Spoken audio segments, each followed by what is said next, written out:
el salto, ¿no? A veces hay algunos saltos que son terribles y Ujú.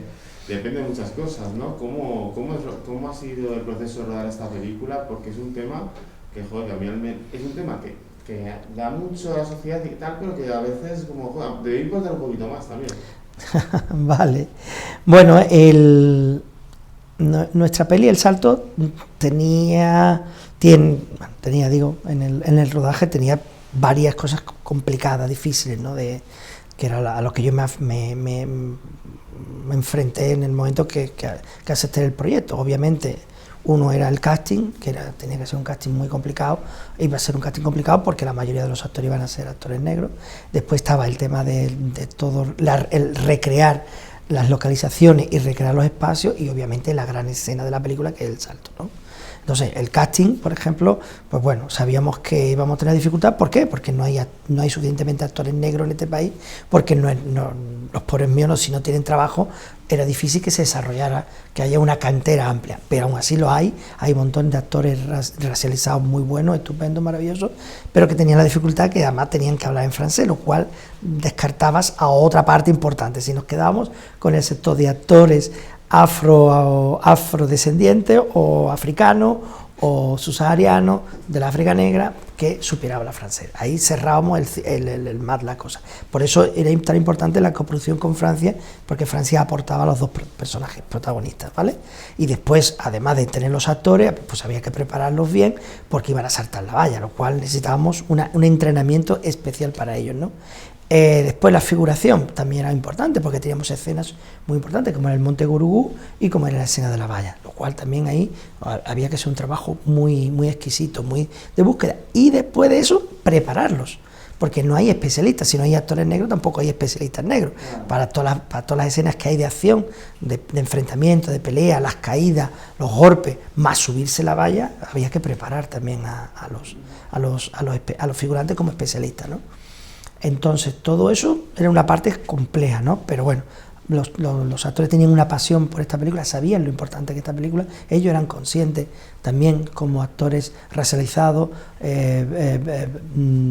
ser conscientes de la importancia que tenían, y trabajaron con esa conciencia, ¿no? Además de hacer su trabajo bien como actor, había una conciencia, había un compromiso por lo que se estaba contando. Después, toda la parte de recreación, incluso vestuario, maquillaje, todo era complicado, porque teníamos que recrear sobre todo lo que era el Monte Gurú, ¿no? Y recrear bien y construir bien el Monte Gurú. Eso fue también difícil. Lo hicimos aquí en Madrid, en Pelayo de la Presa. Encontramos un sitio muy parecido, ¿no? Y ya por último, el tema de la valla. Claro, la valla era la escena épica, era el momento. Había que rodarla bien, había que hacer una escena impactante, tenía que ser un momento final donde el espectador, yo quería que el espectador sintiera con ellos, viviera con ellos el salto de la valla, que estuviera metido, que todo ese sufrimiento, todo ese dolor estuviera presente. Y creo que ahí, bueno, hemos hecho todo ese trabajo. Fueron 5 noches de rodaje intenso, duro, donde cada día íbamos rodando una valla, digamos, para ir cronológicamente, porque había que cambiar, cada vez que teníamos que rodar una valla, había que modificar la luz, había que cambiar una grúa que teníamos, donde los personajes iban colgados con unos arneses para que no hubieran problemas de accidente. Es decir, había toda una logística técnica compleja para intentar hacer esos 4 o 5 minutos del salto a la valla, ¿no? Y que sí, que lo importante era eso, que el espectador que se metiera. Yo quería que el espectador viviera con los personajes, que sintiera con los personajes lo que era el sufrimiento del salto de la valla. Totalmente. Sí que una cosa que me llama la atención, ¿no?, es lo que dices al final de la peli, ¿no?, que Europa se está envejeciendo y que en realidad que necesitamos a todo el mundo. O sea, eso es una cosa que digo, como es que no necesitamos en el fondo, y sobre todo también hay trabajos que es que nosotros no queremos hacer y lo hacen ellos. O sea, es que es como, es un programa tan complejo, ¿verdad?, que claro, muchas veces cuesta un poco ver de esa manera. Sí, es que no los vemos y no se habla, pero no se habla. Todo esto se tendría que hablar desde un lugar mucho más natural, más sano, más honesto. Es decir, claro que necesitamos. Es decir, la población española ha crecido gracias a la población extranjera. No hemos crecido así porque los españoles, digamos así, son es decir, los hijos que aporta la gente que ha venido en los últimos años a este país, y que viene con familias a este país, ya, ¿me entiendes? No estamos envejecidos, y tú te vas a Francia, todos los trabajos que yo cuando voy a Francia, y el servicio, la calle, no sé qué, toda esa escala de trabajadores básicos hacia abajo está todo copada por no supuestos franceses blanquitos y con ADN francés, igual que aquí en España ahora mismo, sobre todo los que vivimos en Madrid, que estamos viviendo en Madrid, lo ves. Sí. Quien te arregla el internet no es español, quien viene a limpiarte no es español, quien te va a atender si lo que te está arreglando la calle, el servicio, o quien te limpia tus edificios no son españoles. Es decir, nosotros necesitamos, Europa necesita muchísimo la mano de obra. Lo que pasa es que habría que hacerlo bien, sin maltrato y no hacerlo como que parece que nos vienen a contaminar. ¿Entiendes? Hay mucho rollo de racismo, de racismo, y claro, si eres negro pobre, pues imagínate, ahora si eres negro rico no pasa nada, o si eres negro deportista rico tampoco pasa nada, pero si eres negro pobre o eres mujer negra pobre, ya nos metemos en cosas terribles.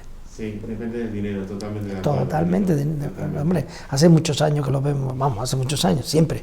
Si tienes dinero para pagarte todo, conseguir una visa para venir a Europa de un senegalés, por ejemplo, que quiera venir a ver a su familia senegalesa, le cuesta un pastizal de dinero, por ejemplo.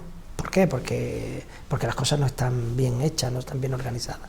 No, desde luego que no. Bueno, ya para terminar, sí que me gustaría preguntarte, ¿qué le dirías al espectador que está decidiendo la cartelera para ver películas? ¿Qué le dirías para que eligiera la tuya, para que hiciera El Salto? Creo que es una película muy importante para ver, pero me gustaría que se dijera la película. Decirle al espectador, ¿qué le puedo decir al espectador que vaya?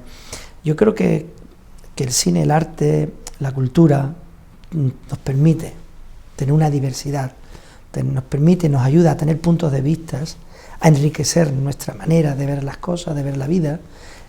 Eso para mí es algo fundamental, ¿no? Es decir, yo le pediría al espectador que se arriesgara a ver El Salto, a que se arriesgara a ver una película que va a contar una temática que no es la habitual, que no es el tipo de historias que se cuentan, no a través de los personajes que se cuentan, que busque en el cine y en la cultura algo que le amplifique, que le ayude, que le ensanche su visión sobre la vida. El cine es una hermosa y gran ventana a otras realidades, y a mí me gustaría que el espectador fuera con la mente abierta, con el corazón abierto, a ver El Salto, a ver una historia diferente sobre una realidad que la tiene en la televisión todos los días, pero que yo quiero que vea que detrás de toda esa realidad, imágenes de prensa, fotografías, vídeos, estadísticas, detrás de todas esas imágenes que ven todos los días hay seres humanos, personas que tienen sueños, que tienen ilusiones, que tienen deseos, que son como tú, como yo, que solo quieren venir a buscar un futuro y a tener una esperanza de vida. Eso es lo que yo le diría al espectador. Bueno, eso es lo mejor. Pues muchas gracias. Gracias.